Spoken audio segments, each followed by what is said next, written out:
Taking a gap year was my first time existing outside of the school system. And for that reason, I felt like it had to be really hard. I had to have my entire life figured out. I had to be in the best shape. I had to know exactly what I wanted to do with myself. I had to have all the money. I had to have all the friends. I had to see every square inch of the world. And I was making it way too difficult on myself. And you might be too. What if it was way easier to enjoy gap year than you think? Today, I'm going to be going over 3 simple pleasures that regardless of what you do on your gap year, be it travel the world or stay at home and work, that you'll be able to enjoy and look forward to on this time outside of the school system. Being in high school can feel a lot like playing Guitar Hero.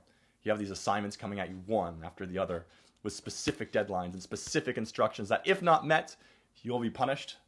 At least in Guitar Hero, all you get is an annoying sound, but in school, you get a bad grade and maybe you get in trouble with your parents or your teachers. And the joke is, like, let's say you get really, really good at Guitar Hero. Like, you're the best at Guitar Hero. The moment you step away, you're no better at playing an actual guitar. When you're on gap year, it's like walking up to the console, turning it off, and existing in the real world for a moment. And people will tell you, you need a very strict schedule and you need us to tell you what to do. But, you're a person and people don't like sitting around doing absolutely nothing. So then the imagination starts coming up with ways to spend the time and coming up with ways on how you'd like to move your own life forward. And that's one of the most amazing, simple pleasures of taking a gap year. I was listening to the Gap Year Radio podcast and they were interviewing a young man who joined the Dynamy internship program.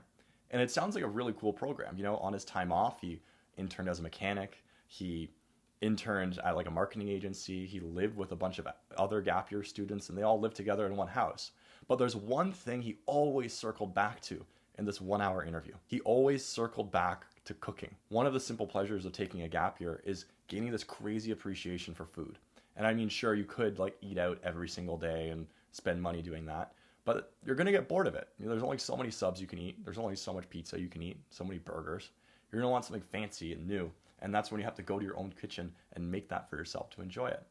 So you get this crazy appreciation for food, making it for yourself, sharing it with others, and this crazy sense of gratitude when you go home and receive a meal from your parents. When I was woofing on my gap year, I lived with 5 other people in one house, and I wanted to make myself like a crazy legendary breakfast. I was really craving one because I was living on like sunflower seeds and eggs, I think.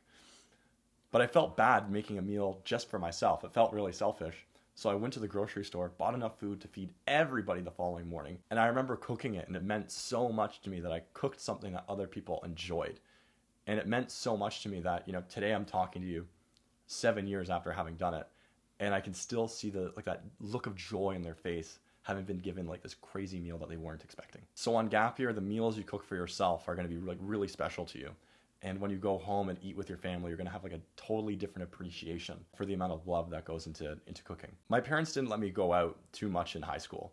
I mean, we're a young family and they were worried about having grandkids just a little bit too soon. So I was told no a lot to partying. This changed when I went on gap year. And I remember, staying at that house and walking out for the first time, not knowing anything about the city. I was just going to explore and find a house party.